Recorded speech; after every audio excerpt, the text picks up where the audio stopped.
Hi friends, today we'll be taking a look at the Angular CLI and one of its most commonly used commands, the serve command.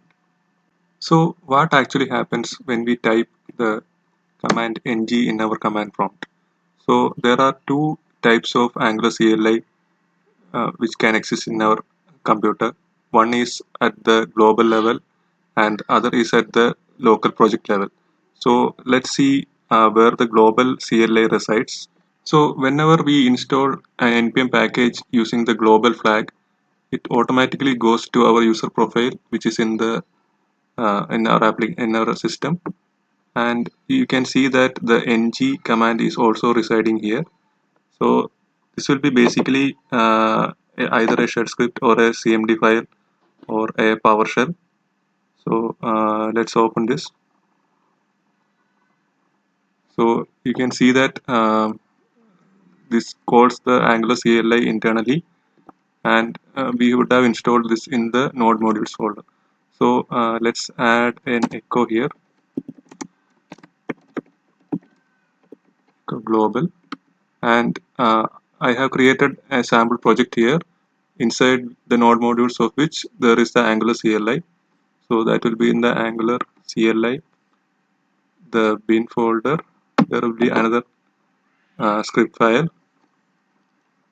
So this is in Node.js. So let's add a console.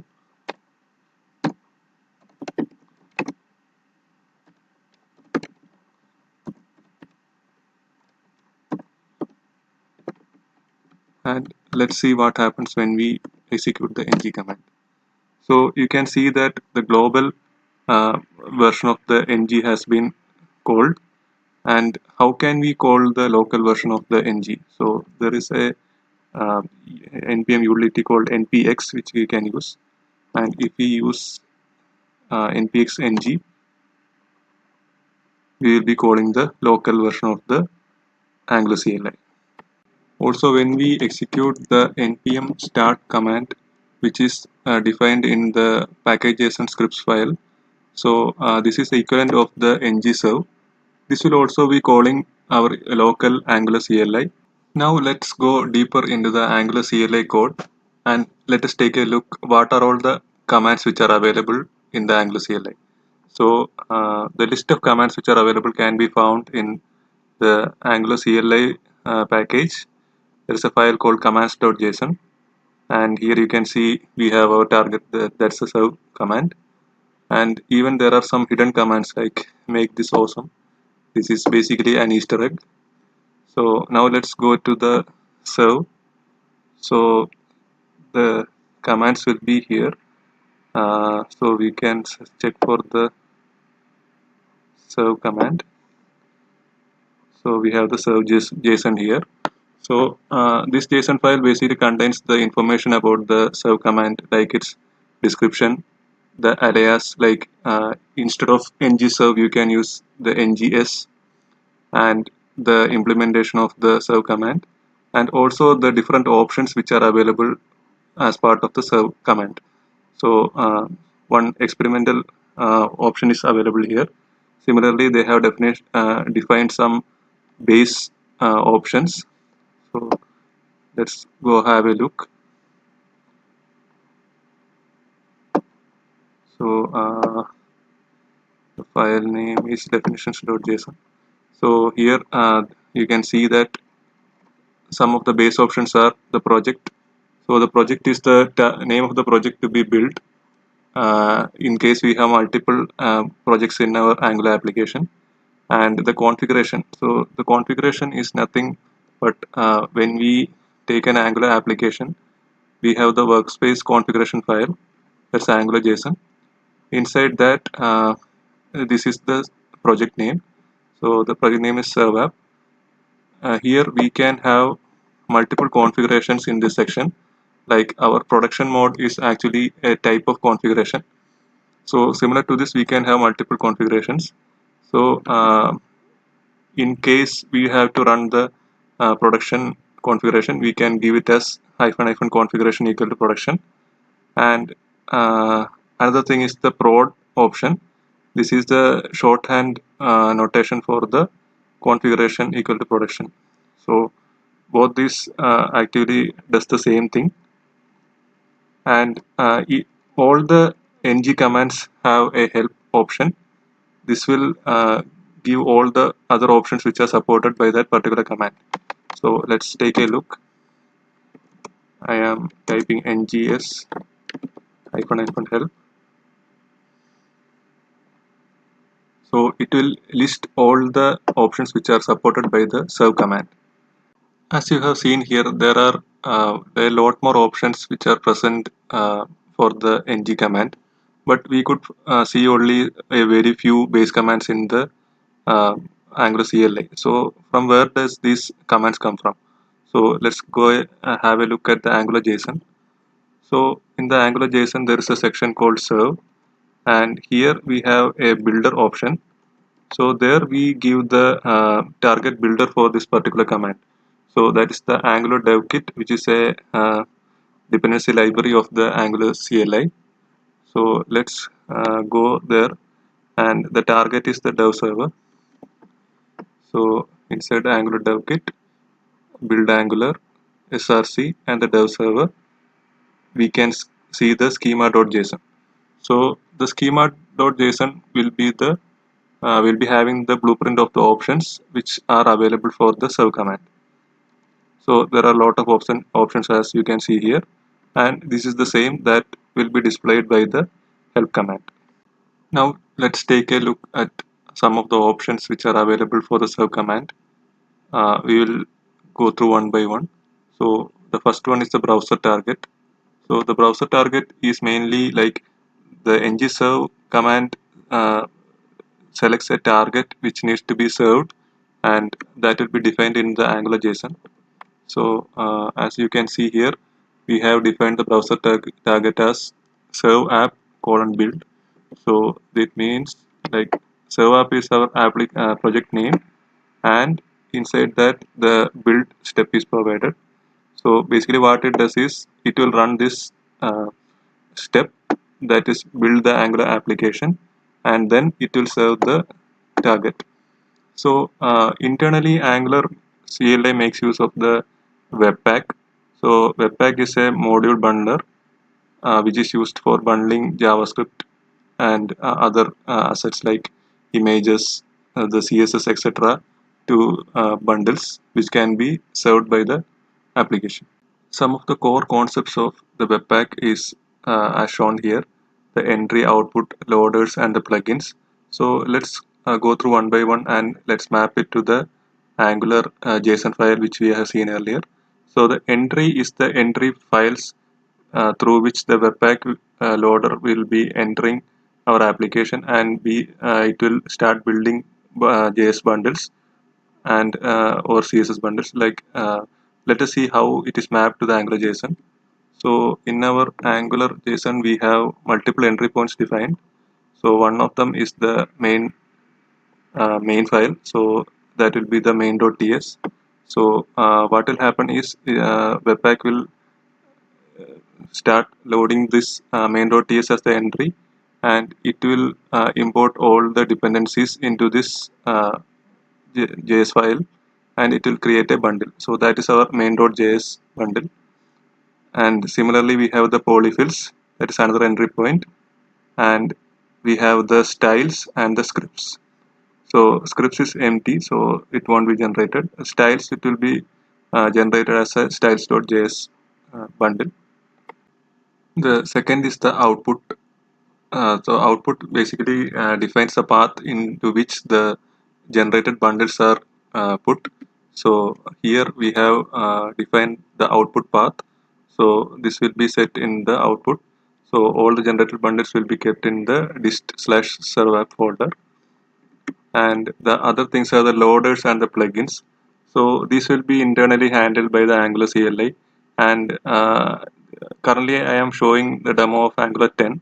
So since Angular 6, there is no option to override the Webpack configuration. Previously we had the ng eject command through which we could do so, but currently there is no such option. And so I have added a console just to have a look at the configuration which will be used by the Angular CLI during the serve command. So let's have a look.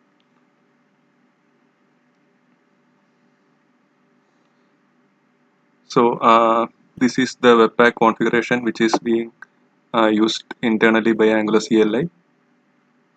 So here you can see the entry. This part contains the entry which we have discussed earlier.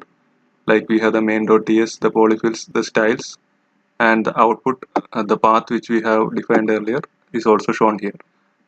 So all the configurations which we saw till now are related to the build process. Now let's go down and have a look at the configuration which is used by the dev server, which is used for serving the application. So here we come to this section, which is the dev server key, and all these are the Webpack options which are related to the Webpack dev server. So Webpack dev server is a server which is used internally by the Angular CLI for running the ngserve command. So dev server has its own options here. So now let's take a look at the different options which are available for the serve. So one of them is the port. So whenever we run the serve command, the default application will be launched in localhost 4200 port. So in case you need to change the port number, you can use the port option, and the host is the local host by default. We can change that also, and all these configuration options like which you see here, these can be given in the Angular JSON file, as well as you can override it through the command prompt using ---- options. Okay. So the SSL is mainly used for turning on the HTTPS, so by default is turned off, and these two are related configurations related to the HTTPS. So you can give the path to the SSL key and the SSL certificate, which will be used for serving the application. And open is an option, like it will automatically open the it will launch the application when we run the ngserve. So let's add these options in the Angular JSON. So we need to add it in the serve section. So let's try it out. I am giving the port as 4002.1 and host. I am giving my IP.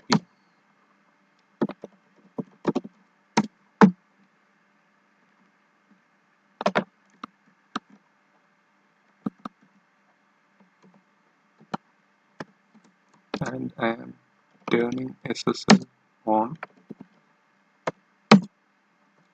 and setting open to true. So now let's run the application.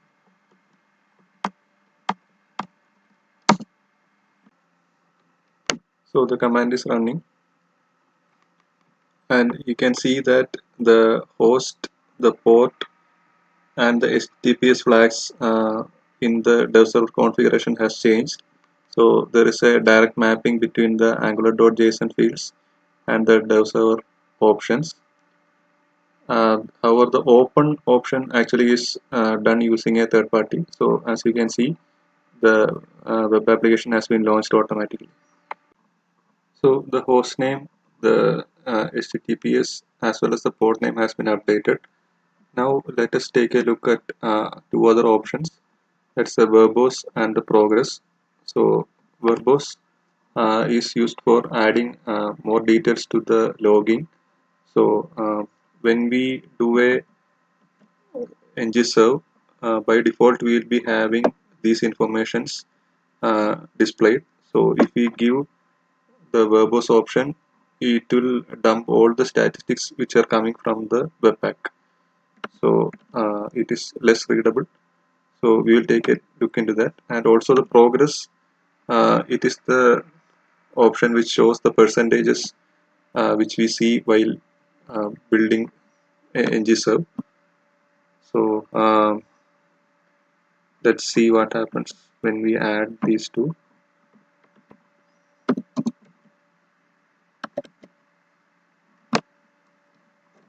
So I am removing all these and adding verbose true and progress false, and let's do ngserve. So the verbose and progress is like it is not linked to the Webpack. It is being handled internally by the Angular CLI itself. They have written wrappers to format the statistics which they receive from Webpack, and they are displaying it. So as you can see, the progress is not being displayed, and the final statistics which we will be seeing is much more detailed. So as you can see, there is a lot of information being dumped here. Next, we will be taking a look at the three options: live, reload, watch, and the poll. So live reload is enabled by default. So whenever we serve an application, it will be showing like WDS and live reloading enabled. So let's see what happens when we update any source code. So I am commenting out this code. You can see that the build ran automatically as well as a reload of the application happened.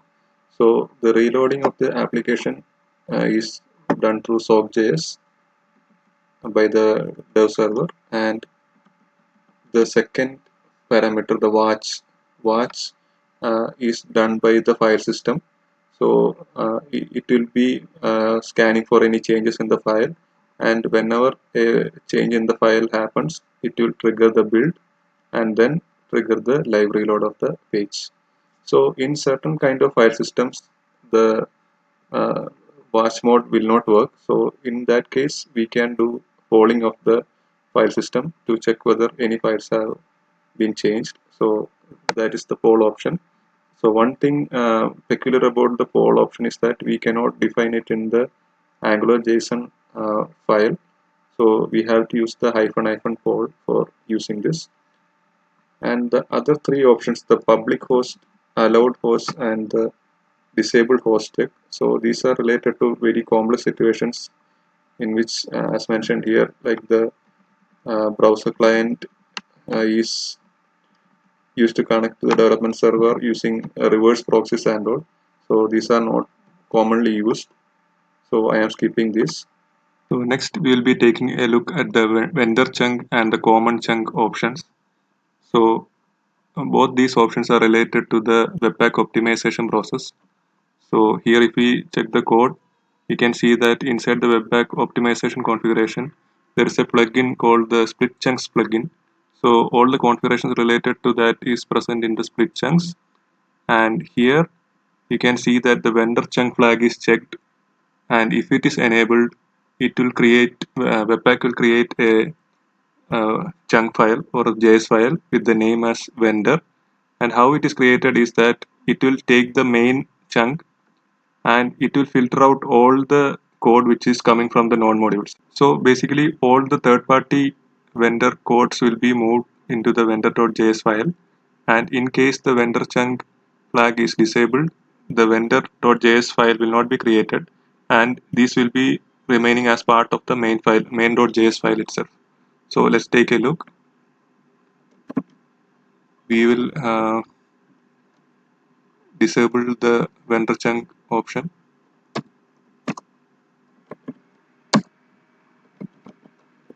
and I have already run the application. So you can see that currently when it is true, it is creating the vendor.js file, and the default vendor is enabled here.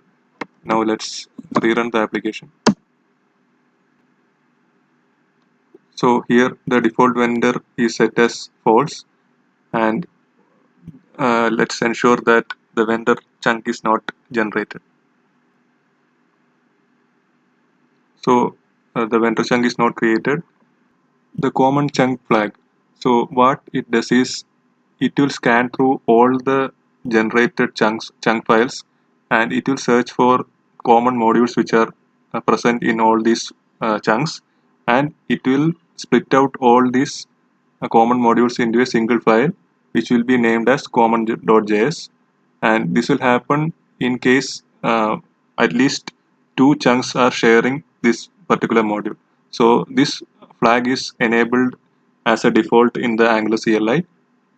So we have covered most of the options which is available with the serve command. Still there are some options remaining which we will not be covering in this video, since these need some detailed discussions. So we will be covering it in future videos. Please subscribe to our channel for receiving notifications for the new videos. Thank you.